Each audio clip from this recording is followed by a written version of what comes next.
Il grognait, attaquait, refusait qu'on l'approche. Tous le craignaient. Ce chien policier n'était plus qu'une bête sauvage depuis la mort de son maître. Personne n'osait l'approcher, jusqu'à ce qu'une fillette en robe rose ose franchir la porte interdite. Sans peur, sans bruit. Ce qu'elle a dit, ce qu'elle a fait, a figé toute la brigade. Et ce que le chien a fait ensuite, personne ne l'aurait cru. Une histoire bouleversante de mémoire, de loyauté et de renaissance. Mais attention, ce que vous allez voir risque de vous bouleverser jusqu'à la dernière seconde. Restez avec nous, car cette histoire incroyable vous laissera sans voix. Avant de commencer, n'oubliez pas de liker et de vous abonner. Et surtout, je suis curieux. D'où nous regardez-vous? Indiquez votre pays dans les commentaires. J'adore voir jusqu'où voyagent nos histoires. Il était à peine 6 heures du matin, quand un hurlement, long et rauque, fendit l'air glacé du commissariat. Un cri si profond que même les plus anciens agents, ceux qui en avaient pourtant vu d'autres, s'immobilisèrent d'instinct. Les tasses de café cessèrent de trembler entre les doigts. Les regards se croisèrent, lourds d'un mélange de crainte et de résignation. Au fond du couloir, derrière une lourde porte métallique, il était là. Un chien, un berger allemand au pelage épais, noir et fauve, couché dans l'ombre de sa cage, immobile. Mais ses yeux veillaient. Deux braises dorées, fixes, perçantes. Personne ne l'appelait par son nom, plus maintenant. Ici, on le surnommait l'inapprochable. Autrefois, il avait été l'élite, le compagnon d'un maître respecté, un binôme légendaire. Ensemble, ils avaient de sauver des vies, traqué des criminels, fait naître la confiance au sein des équipes. Mais depuis la perte brutale de son maître, tout avait changé. Le chien s'était refermé sur lui-même, silencieux certains jours, déchaîné les autres. Et chaque fois qu'un agent passait trop près de sa cage, un grognement sourd montait, comme un avertissement. Les jeunes recrues posaient des questions.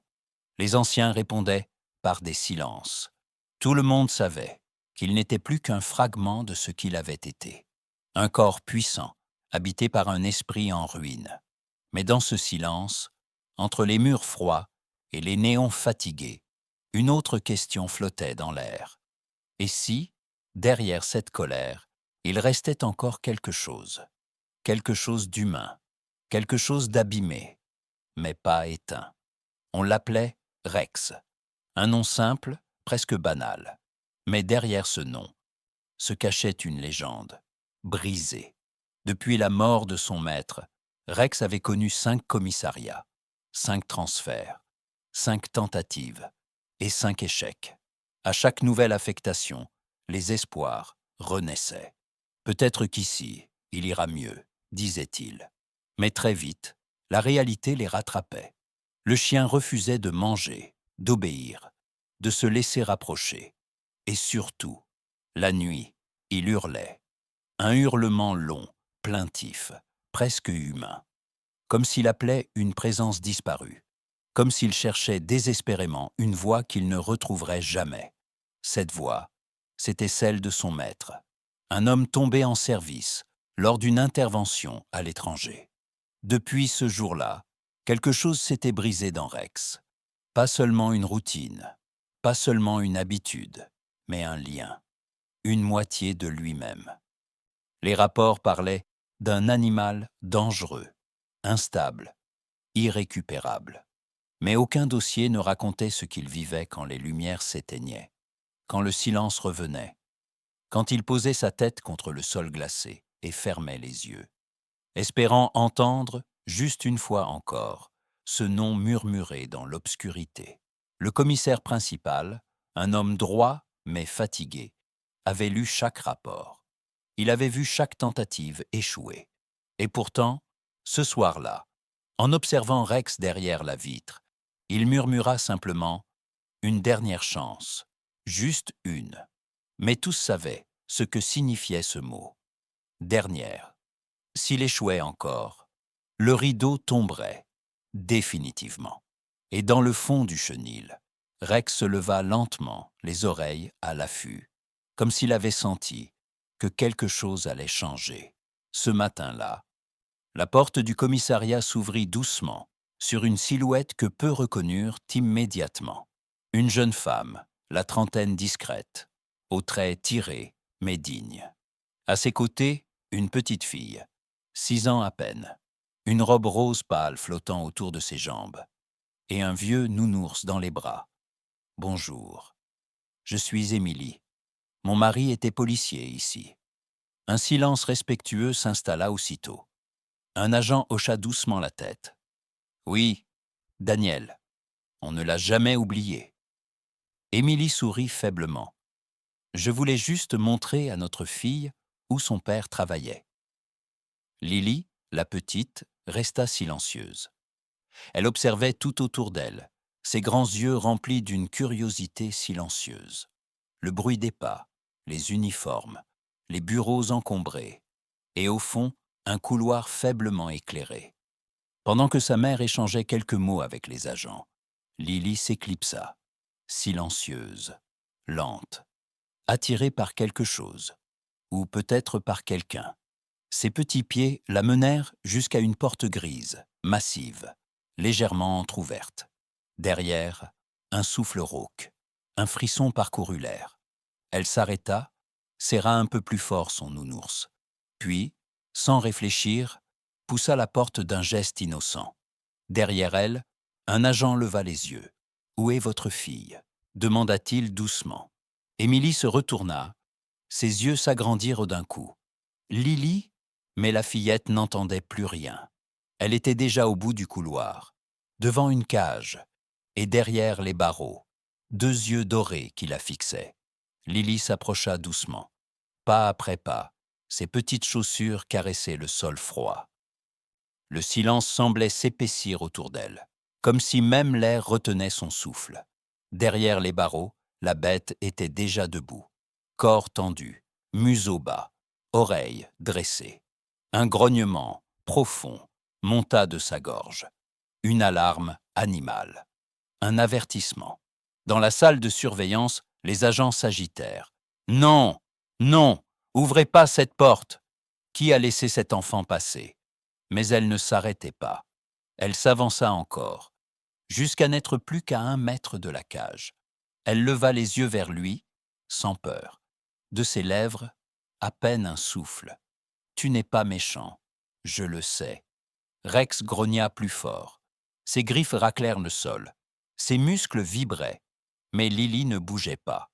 Elle resta là, immobile, son petit nounours serré contre elle. « Tu es triste. » C'est pas pareil que méchant. Ces mots flottaient dans l'air, comme une chanson oubliée. Le grognement baissa, à peine audible, puis s'arrêta. Un frisson traversa Rex. Sa tête pencha légèrement. Ses yeux changèrent, moins durs, moins vides. Et soudain, la main de Lily s'éleva, toute petite, toute fragile. Elle traversa l'espace entre eux, lentement, jusqu'à se poser contre les barreaux. Paume ouverte. Offerte. Rex la fixa. 1 seconde, 2, 3. Puis, dans un silence qui fit frissonner chaque agent derrière la vitre, il s'approcha, doucement, et posa son museau contre ses doigts. Un gémissement léger lui échappa, presque un soupir. Dans ce moment suspendu, personne ne parlait, personne n'osait. Même le temps semblait s'être arrêté. Depuis ce jour-là, quelque chose avait changé. Rex n'aboyait plus. Il ne grognait plus. Il attendait. Chaque matin, dès que les premiers pas résonnaient dans le couloir, il redressait la tête, les oreilles aux aguets. Et dès que la porte s'ouvrait, il savait.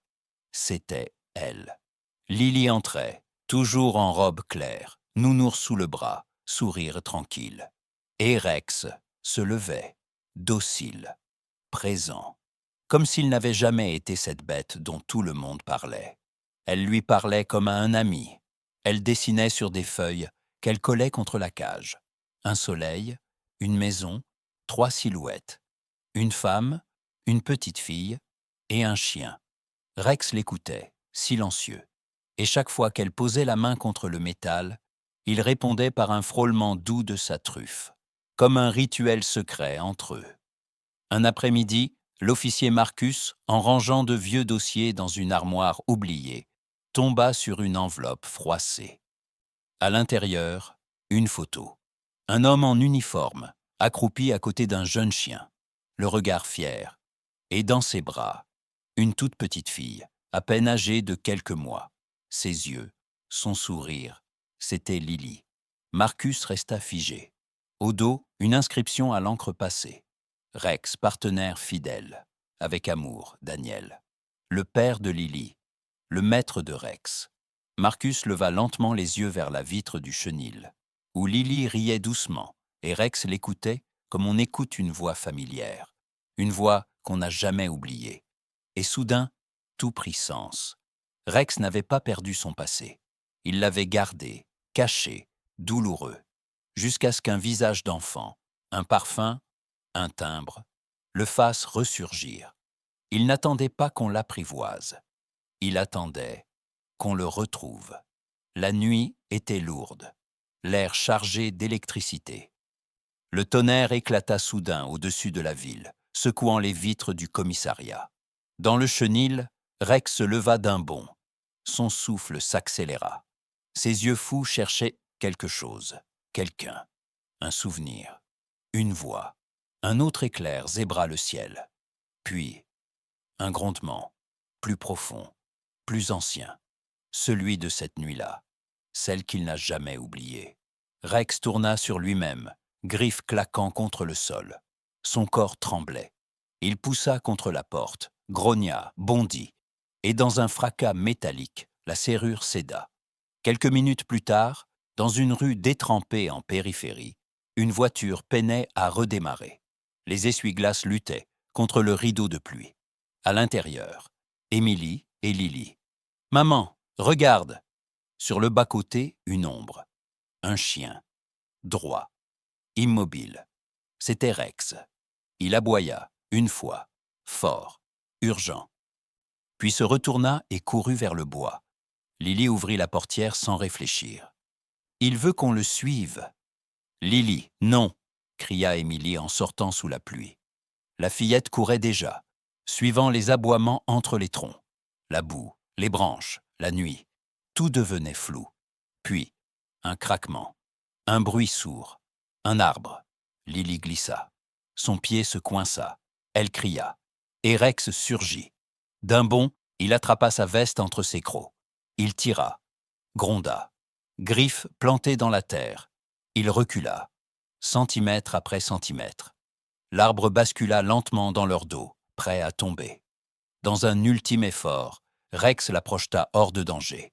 Et l'arbre s'écrasa, juste derrière lui. Lily, allongée sur le sol, haletait.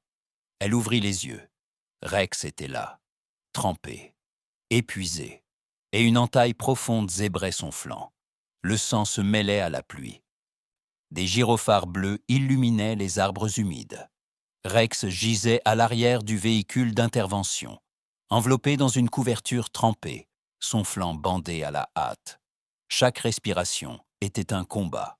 Ses paupières mi-closes, son souffle court. À ses côtés, Lily, blottie contre lui, murmurait entre deux sanglots. « Tiens bon, Rex, je suis là. » Le vétérinaire attendait déjà à l'entrée du centre. Marcus sauta du véhicule, le chien dans les bras, et courut sous la pluie. « Sauvez-le. Faites vite. » Les portes se refermèrent. Le temps s'étira. L'attente, insoutenable. Le silence, assourdissant. Puis, des pas, une blouse blanche et un sourire. Il est vivant, il est fort, il a tenu. Les agents soufflèrent. Émilie ferma les yeux, les larmes aux joues. Et Lily courut vers la salle. Rex ouvrit lentement les yeux, faiblement. Son museau bougea. Puis, il la vit, Lily. Elle posa sa main sur sa tête. « Tu m'as retrouvé, comme papa avait promis. » Il gémit doucement, un son fragile, presque un souffle, et appuya son front contre son épaule. Le lendemain, Le commissariat entier était réuni. Un silence respectueux, solennel. Le commissaire principal prit la parole, la voix nouée.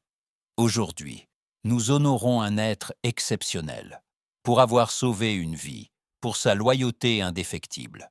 Nous nommons Rex officier honoraire de notre unité.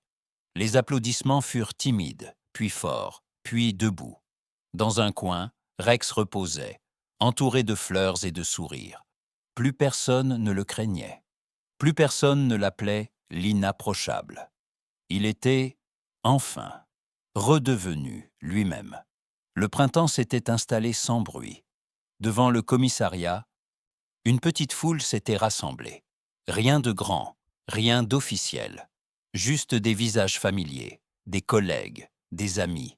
Et au centre, une enfant en robe claire, assise sur les marches, le regard tourné vers l'horizon. À ses pieds, allongé paisiblement, Rex. Une écharpe bleu marine autour du cou, marquée d'un simple mot brodé. Famille.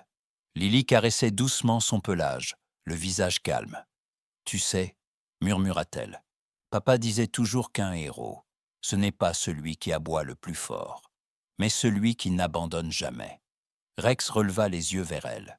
Ses oreilles bougèrent, doucement, comme s'il comprenait chaque mot. Elle se pencha, colla sa joue contre son flanc chaud. « T'es rentré à la maison, Rex. » Enfin, il ferma les yeux. Un soupir long, profond, tranquille. Plus de chaînes, plus de barreaux. Juste le vent, la lumière, et une petite fille qui ne l'avait jamais jugé. Derrière eux, les agents observaient en silence. Certains souriaient, d'autres essuyaient discrètement une larme.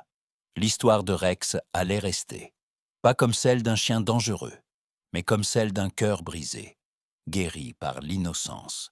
Et parfois, il suffit d'une main minuscule pour ramener une âme perdue à la vie. Si cette histoire vous a touché, n'hésitez pas à vous abonner, à liker ou simplement à partager un mot doux en commentaire. Merci.